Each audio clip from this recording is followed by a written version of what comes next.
Of Africa, but I love it, and it means to me that somebody took a piece of cloth or a piece of wood or some thread or some jewelry, and they just put their heart into it, and that's why I love it. It touches my heart, and then it helps another family out there in Africa when I buy it, or you buy it, we buy it. It makes a difference, and I don't want Black History Month to just died down. For quite a few of the past years, nobody was doing too much. And then you don't see people wearing it as much. So, I mean, they have Cinco de Mayo and all this other, everybody's Chinese days and stuff. We got to keep our own up. So anyway, wear it. And I'm going to participate as much as possible. I'm going to school one day this week, elementary school. They're having a Black History Month program in Oakland. So I'm just going to support it and be a part of it and wear my gear and, just be seen in it. And that's all we can do. Just be uplifting. Thank you, Winchell, for all your help. Thank you all for all your help, your support in BC. And you guys just taking the time to come out and help me make this dream come true. This is the beginning, a new beginning for me, just to be able to get back into this. It's been a while, but I'm ready and I'm excited. So I shall continue to let you know what I'm doing and what we're doing. And Shola over here he's getting into comedy. He is really funny. So I told him he needs to show off some of that talent he has, because we're always cracking up laughing at something. So anyway, thank you, Fred, for driving so far. You came out here by your little self. Thank you so much. And Dar, you're always so supportive. And Portia, thank you. And my newfound friend here too. And these are my camping friends. And this is my neighbor over here. But it's been a lot of people too. So anyway, I'm not going to take all your time. All BC's wigs over here are $10 today. So if you are a wig lover, or could just use one, I would take advantage. You don't find them for that price, because that's what she's doing today. It's a $10 wig day. Okay? So God bless us. God keep us. Everyone safe travels today. Stick around if you can and enjoy the evening. So I'm going to pass the mic on and we're going to do our little skit. Thank you.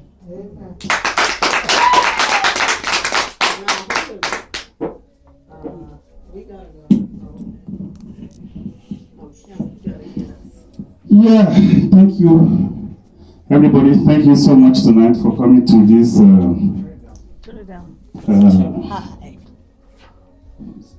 No, he just has a real voice. I got a deep voice. Is that good enough? Yeah.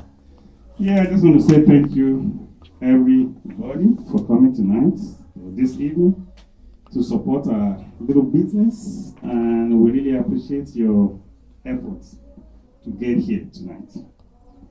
Well, I don't really want to take too much of your time. If you see me performing tonight, I'm doing it for the first time to begin with. I have not done any practice. I have not done any enhancement. I don't even know what I'm doing, but I'm going to try my best.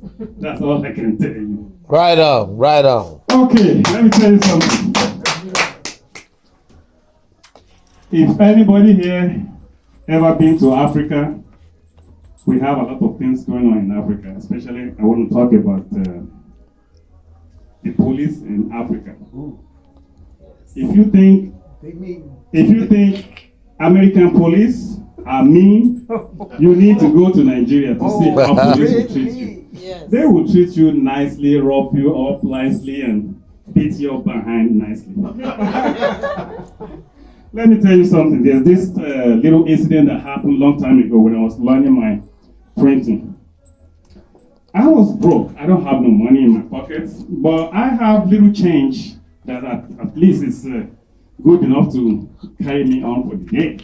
But during that time when you don't have enough money in your pocket and somebody's trying to pick your pocket to take away your money, that's going to be really be a bad thing. And you can really get to the orbit to to react if somebody's trying to take away your little change you have. Okay.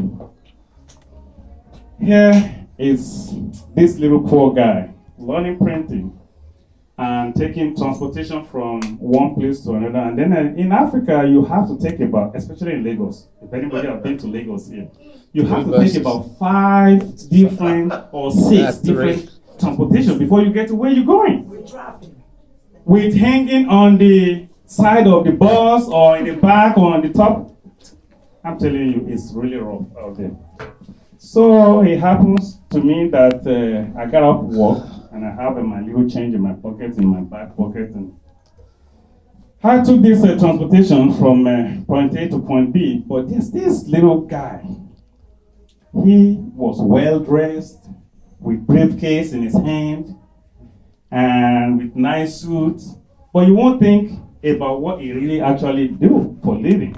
He goes around and pick people's pockets. And you know, when I told you I'm learning printing, I don't have enough money to buy a suit, to dress up, and to be looking like I'm a corporate person or something. I have to look the way I present myself or the way my life is presenting me, because I don't have enough money to go there. So, let me tell you what happened. We got on the bus, and this guy with a nice dress suit behind me, and he put his hand in my pocket, trying to take away my little money that I have. So I grab his hand, I slap it away, and he did it the second time. And I was really mad. So on getting to the bus stop, the last bus stop where we got, I got down, he got down, and then I was so pissed off at this time, I was going to approach him and say, hey, what are you doing? So I approached him, I talked to him, I said, hey, you know what you're doing is not good. And he starts arguing with me, he starts speaking language, grammar, and just, spit out all this America, England, grammar, everything you can talk about. So the police show up during this encounter. And then police show up and ask both of us to stop doing what we're doing. And he asked what really happened. And I said, well, I explained myself to the police and said, this man is trying to pick my pocket. And he looked at the guy and he said, hey, so is that true? And here is this guy that's really dressed nice, better than me, with briefcase and suit. And the police, and he explained to police and said, oh, excuse me, sir, I didn't pick his pocket. Look at me, look at the way I dress, look at the way I present myself. Do I look like somebody who will pick somebody's pockets? And the police look at me and say, and this is in pidgin English. We call it pidgin English. And the police said to me, he pick your pocket, I be pick him. That means, did this man try to pick your pocket or not? I said, yeah, he tried to pick my pocket. Before you know what is going on, pa! Slap in my face. Oh, wow. And I'm like, okay, I saw some stars, some Saturn. I detected some other planets over there, because you guys don't even know that it's existing.